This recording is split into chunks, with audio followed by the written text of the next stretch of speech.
തിന്നോ, നിന്റെ ഒടുക്കത്തെ അത്താഴ മോനെ. നോക്കണ്ട നോക്കണ്ട, നീ എന്നെ അങ്ങനെ നോക്കി പേടിപ്പിക്കണ്ട. കിക്കിലി ചേട്ടത്തി ഇക്കാര്യത്തിൽ നിരപരാധിയാ മോനെ. ചിക്കനെന്ന് കേട്ടാ കത്തിയെടുക്കാൻ നിൽക്കുന്നില്ല അവൻ. അവനെ നോക്കി നീ പേടിപ്പിക്ക. ചേർത്തിയേ, പൂവനോട് എന്താ ഒരു കിന്നാരം? സോഫി മോൾ എത്തിയോ? നീ വേഗം വരണേന്ന് ഞാൻ മാതാവിനോട് പ്രാർത്ഥിക്കുകയായിരുന്നു. എന്റെ മോളെ ഒന്നും പറയണ്ട, എസ്റ്റേറ്റ് നോക്കാൻ ഒരു യമകാലം വന്നിട്ടുണ്ട്. ഇവിടെയുള്ള മിണ്ടാപ്രാണികളൊക്കെ കൊന്നു തിന്നാ. ദേ ഒരുത്തന്നെ അവന്റെ ഒടുക്കലത്തെ അത്താഴം വെച്ചു കൊടുത്തിരിക്കുക. നിന്റെ പുന്നാര പൂച്ചയെ സൂക്ഷിച്ചോ, ഒന്നും കിട്ടിയില്ലെങ്കിലേ അവൻ അതിനെയും കത്തിവെക്കും. ആ കോമൻ. കോമനോ? അവന്റെ ചേച്ചി ഒരുത്തി കൊണ്ടാക്കി വെച്ച് പോയതാ. ഓ, അതാണല്ലേ വിരുന്നുകാരുണ്ടെന്ന് അമ്മൂട്ടിക്ക പറഞ്ഞത്. കൊച്ചമ്മമാരുടെ ബന്ധുവാ? ഓ, എന്നാ ബന്ധുവാ? പണ്ടെങ്ങാണ്ടോ പഠിപ്പിച്ചിരുന്ന പള്ളിക്കൂടത്തിൽ പഠിച്ചതോ മറ്റോ ആണെന്ന്. കൊച്ചമ്മമാർക്ക് ഇപ്പൊ അവനില്ലാതെ ഉമിനീരിറങ്ങത്തില്ല.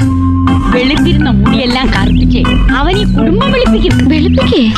നീ തന്നെ കണ്ടോ, രണ്ടെണ്ണത്തിന് ഈ മഞ്ഞത്തും വെയിലത്തും കാട്ടിലും മേട്ടിലും ഒക്കെ തുള്ളിച്ചോണ്ട് നടക്കുക. ഇക്കണക്കിന് പോയാലേ മോൾ അവരധികകാലം നോക്കേണ്ടി വരില്ല. രണ്ടുപേർക്കും കൂടി 4 കഷ്ണം പഞ്ഞിയുടെ ആവശ്യവും. പരദൂഷണം പറയാണെന്ന് വിചാരിക്കരുതേ. സുഖമില്ലാത്തവരും അങ്ങനെ തുള്ളിക്കാൻ പറ്റത്തില്ലെന്ന് ചേർത്തിക്ക് പറയാനില്ലേ? ഓ, നമ്മള് പറഞ്ഞ അവിടെ ആര് കേൾക്കാനാ? എന്നെ കണ്ടാലേ സിനിമാ നടിയെ പോലെ ഇരിക്കുന്നു എന്ന് പറഞ്ഞ് എന്നൊന്ന് പുതപ്പിക്കാൻ നോക്കിയതാ. നമ്മൾ എത്ര കുളിര് കണ്ടതാ. ആളിവിടെ ഉണ്ടോ? ഉണ്ട്. ത്രിസന്ധ്യ ആവാൻ പോണ നേരത്തെ ഉടക്കാനൊന്നും നിൽക്കണ്ട.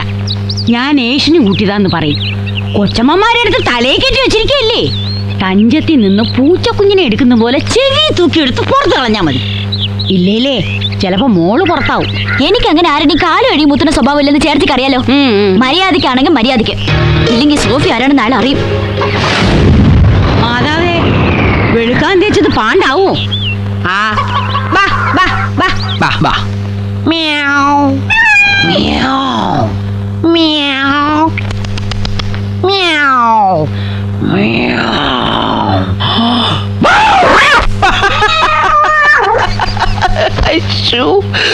പൂച്ച പേടിച്ചു.